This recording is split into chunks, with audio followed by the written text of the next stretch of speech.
আজকে আমরা কথা বলবো আসলে বিল্ডিং ম্যাটেরিয়ালস এর খুব গুরুত্বপূর্ণ একটা ম্যাটেরিয়াল, সেটা হচ্ছে ইট।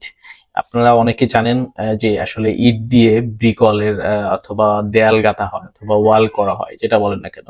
আসলে এই ইটগুলো আহ, আসলে খরচ কেমন, আসলে কোথায় কোনটা করতে হবে, আসলে ইট তো অনেক প্রকারের আছে। হ্যাঁ, সো এইটা আজকে আমরা একটু শেয়ার করব। পুরো ইট বিষয় নিয়ে পুরো ইটের ডিটেলিংটা আমি মোটামুটি একটু শেয়ার করার চেষ্টা করবো আমার এই ভিডিওর মাধ্যমে। আশা করছি আপনারা যারা সিভিল ইঞ্জিনিয়ার আছেন বা বাড়ি তৈরি করতে চান, আপনাদের সবার জন্য এটা খুবই উপকারী হবে। আসলে ভালো মানের ইটের উপরে নির্ভর করে যে আমি এই ইটটা দিয়ে স্থায়ী কাজ করব নাকি অস্থায়ী কাজ করব। ঠিক আছে, আমরা কনস্ট্রাকশন কাজে আসলে তিন ধরনের ইট ব্যবহার করে থাকি সাধারণত হচ্ছে ভাটায় তৈরিকৃত ইট, বা আমরা আবার অনেকে বলি যে এটা হচ্ছে বাংলা ইট, রাইট। তারপরে হচ্ছে মেশিং এ তৈরি করা হয় একটা ইট। হ্যাঁ, আমরা একটা মেশিং এ তৈরি করি, এবং হচ্ছে সিরামিক্স ইট আমরা এটাও ব্যবহার করে থাকি আসলে। আবার এই যে বাংলা ইটটা বা যেটা আমরা হাতে তৈরি করি, এটার ভিতরে আবার তিন ধরনের আসলে ক্যাটাগরি আছে। আমি একটু শেয়ার করি। এটা হচ্ছে প্রথম শ্রেণীর ক্যাটাগরি অথবা প্রথম শ্রেণীর ইট, দ্বিতীয় শ্রেণীর ইট এবং হচ্ছে প্রিকেট অথবা ঝামা ইট, রাইট। আসলে আমরা প্রথম শ্রেণীর ইটটা আসলে ইটের বৈশিষ্ট্যটা কেমন হবে একটু সংক্ষেপে বলি। সেটা হচ্ছে এটা ভালোভাবে পোড়ানো হয়, হ্যাঁ, এবং এটার মাপ এবং রং সবকিছু ঠিক থাকে, যে ইটের যে একটা কালারটা আছে সেটা ঠিক থাকবে, এবং মেজারমেন্ট যেটা আছে, ইটের সাইজ যেটা আছে সেটা কিন্তু ঠিক থাকবে। আসলে এই ভালো মানের ইটটা সাধারণত হচ্ছে গাঁথনির কাজে ব্যবহার করা হয়।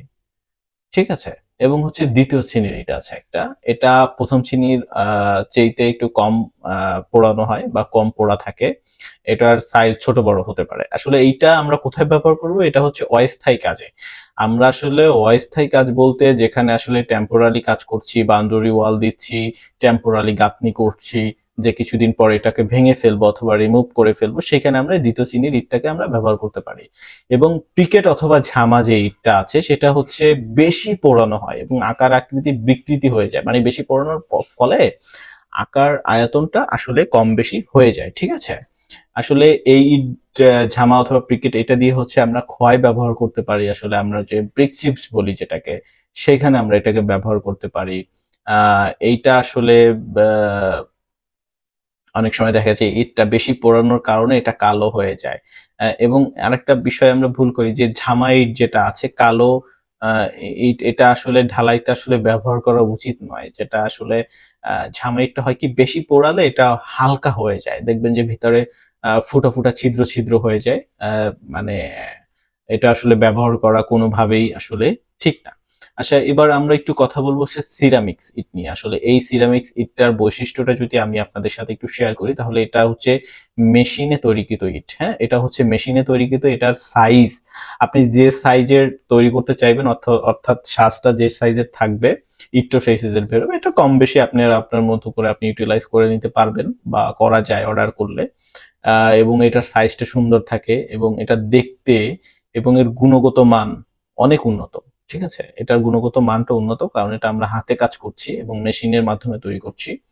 আসলে এই ইটটা কোথায় ব্যবহার করা যায়, আসলে সিরামিক্স ইটটা আসলে আমরা কোথায় ব্যবহার করতে পারি, এটা সাধারণত হচ্ছে আমরা গাঁথনিতে ব্যবহার করতে পারি, এটা ব্রিক ওয়ালে ব্যবহার করতে পারি। ঠিক আছে, আর সিরামিক্স ইটের আর একটা বড় অ্যাডভান্টেজ হচ্ছে এটায় কিছু হোল করা থাকে বা ছিদ্র করা থাকে।